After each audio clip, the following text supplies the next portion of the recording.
Hi guys, welcome back to my YouTube channel. तो आज हम एक बहुत इंपॉर्टेंट टॉपिक डिस्कस करने वाले हैं which is कडान्स algorithm.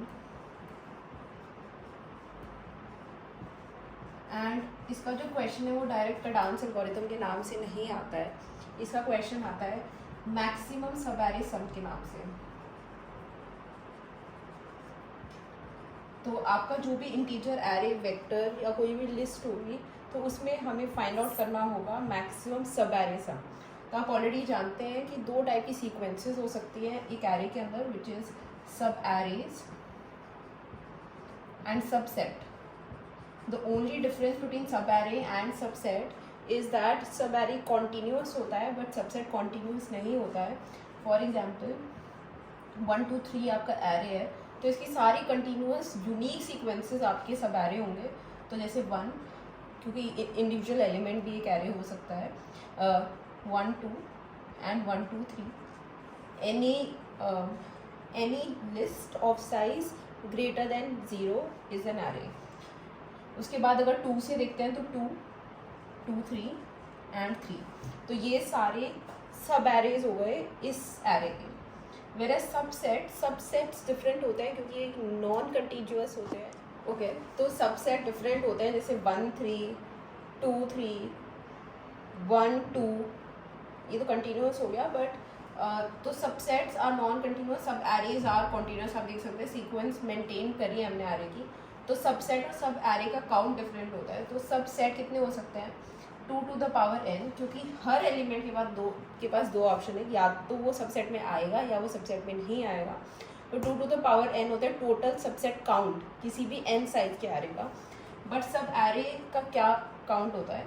For example यही है, तो हर एलिमेंट कितने सब एरेज बना सकता है। तो जो फर्स्ट एलिमेंट है वो कितने सब एरेज बना सकता है? तो खुद से इंडिविजुअल सब एरे बना सकता है और बाद में वो 1 2 2 1 2 3 तो सबके साथ वो एरे बना सकता है। तो जो 1 2 3 है, ये जो एलिमेंट है ये खुद भी एक बना सकता है, उसके बाद ये भी एक बना सकता है, फिर ये भी एक बना सकता है।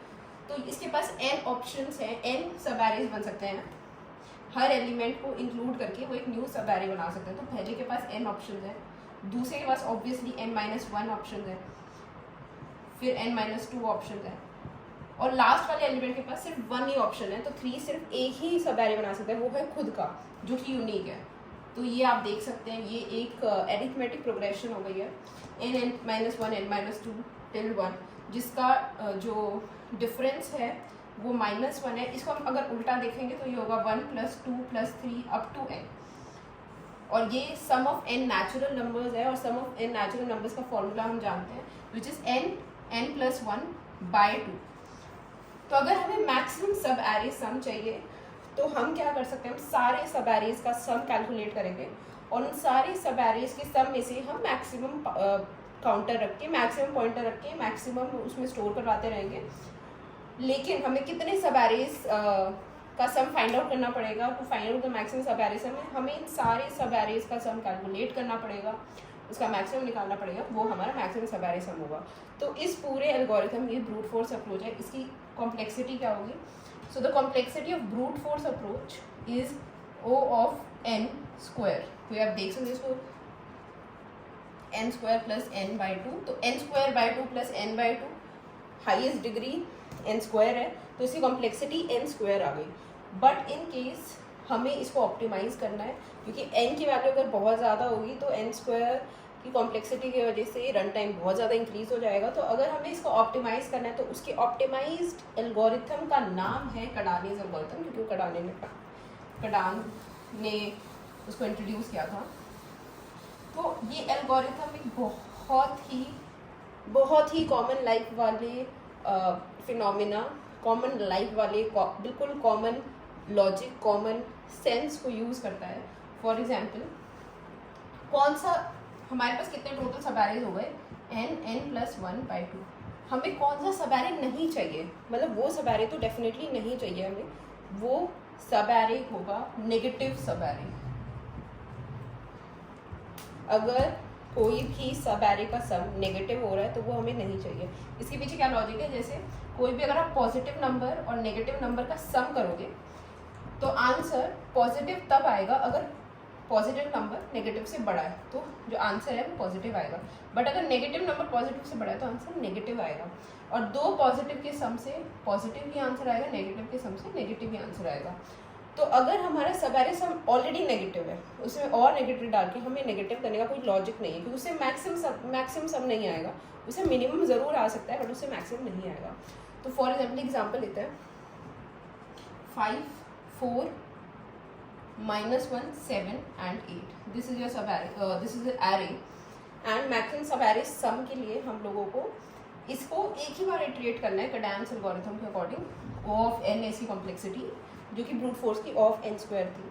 तो यहाँ पे हम पहले एलिमेंट से हम स्टार्ट करेंगे, हमारे पास दो पॉइंटर होंगे मैक्स और करंट, हमने यहाँ से स्टार्ट करेंगे। ओके, हम सारे सब एरेज को कंसिडर करेंगे एक्सेप्ट फॉर नेगेटिव सब एरेज, ठीक है, क्योंकि वो तो मैक्सिमम हो ही नहीं सकते हैं।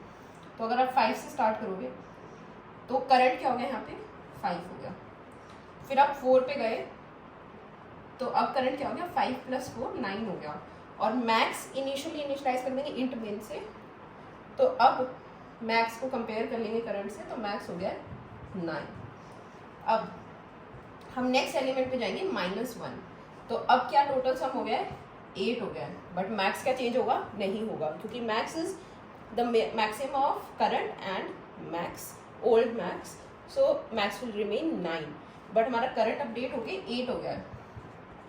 नेक्स्ट पे जाएंगे, फिर 8 + 7 ये हो गया 15, मैक्स से अपडेट होगा, हाँ मैक्स अपडेट हो जाएगा, एंड नेक्स्ट एलिमेंट पे जाएंगे तो क्या हो जाएगा सम, 8 + 8 + 7 विच इज 23। तो क्या मैक्स अपडेट होगा, हाँ होगा मैक्स अपडेट, आंसर आ जाएगा 23, और मैक्स को हम रिटर्न कर देंगे। इस प्रोसेस को हमें कब स्टॉप करना है, इस प्रोसेस को हमें सिर्फ तब स्टॉप करना है जब हमारा करंट <0 हो जाएगा। फॉर एग्जाम्पल यहाँ पे इसको मैं चेंज करके -6 लिख देती हूँ, तो क्या हमें सब एरे को आगे बढ़ाने की जरूरत है, क्या हमें 5, -6 और -1 क्या हमें इनको इंक्लूड करने की जरूरत है, नहीं, हम इनको अपने मैक्सिमम सब एरे में इंक्लूड नहीं करेंगे, इनको मैक्सिमम सब एरे सम में इंक्लूड नहीं करेंगे, क्योंकि ऑब्वियसली ये सम नेगेटिव हो गया तो ये मैक्सिमम हो ही नहीं सकता। तो 5 हमारा करंट था, उसके बाद जैसे ही -6 पे गए तो हमारा करंट हो गया -1। अब -1 जैसे ही 0 से कम हो जाएगा तो हम वापस करंट को 0 कर देंगे, क्योंकि obviously 0 is greater than negative. तो आप इस सब एरे को लेने से अच्छा, नेगेटिव सब एरे को लेने से अच्छा उसका कोई कंट्रीब्यूशन लो ही मत, उन एलिमेंट्स को लो ही मत, तो ये एलिमेंट्स हमारे सब एरे में जाएंगे ही नहीं।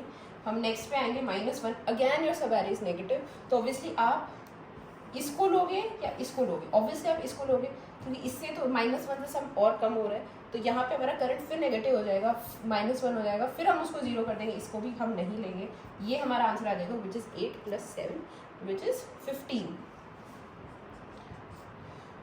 तो यही इसका लॉजिक है। अब मैं आपको कोड दिखा देती हूँ। ये मैक्सिमम सब एरे का सिंपल सा कोड है।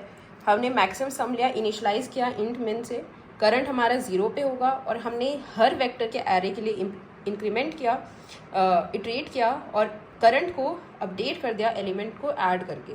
मैक्सिमम सम को भी हम अपडेट कर देंगे, maximum of maximum some and current, and जैसे ही हमारा करंट <0 हो जाता है तो हम करंट को वापस 0 कर देंगे। इसका मतलब कि पिछले सारे एलिमेंट्स को हम अपने सब एरे में से हटा दे रहे हैं, और उसके बाद हम लास्ट में मैक्सिमम को रिटर्न कर देंगे।